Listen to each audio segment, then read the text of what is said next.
l'homme qui a battu Napoléon à Waterloo. Salut tout le monde! Quand on parle des ennemis de Napoléon, un nom revient toujours, Arthur Wellesley, le duc de Wellington, le fameux vainqueur de Waterloo. On le présente souvent comme le grand ennemi de l'empereur, le seul qui ait su le battre. Mais en réalité, les choses sont quand même un peu plus nuancées. Arthur Wellesley, c'est vrai, il a eu une carrière militaire impressionnante.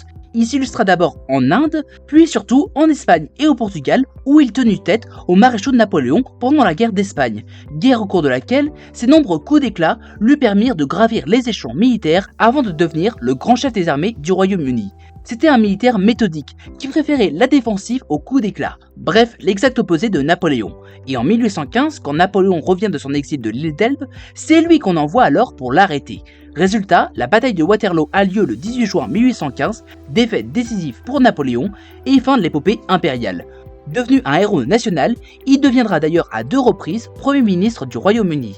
Alors oui, sur le papier, Wellington c'est celui qui a vaincu Napoléon. Mais ça mérite quand même une petite précision. À ce moment-là, Napoléon était gravement malade. Il souffrait entre autres de terribles maux d'estomac qui l'affaiblissaient énormément, ce qui fait qu'il n'était pas au top de ses capacités le jour de la bataille. Et surtout, l'armée de Napoléon n'avait plus rien à voir avec la grande armée des grandes années.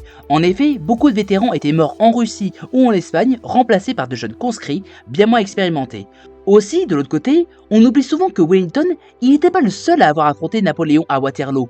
En effet, retenons également l'aide des alliés belges et néerlandais, ainsi que l'intervention tardive des Prussiens de Blücher qui arrivèrent en fin de journée sans qui la bataille aurait pu tourner autrement. Bref, Wellington, il est devenu dans l'imaginaire collectif le grand rival de Napoléon. Mais en vérité, il serait plus approprié de dire qu'il était son dernier adversaire, celui qui a fait tomber un empereur déjà affaibli à la tête d'une armée épuisée.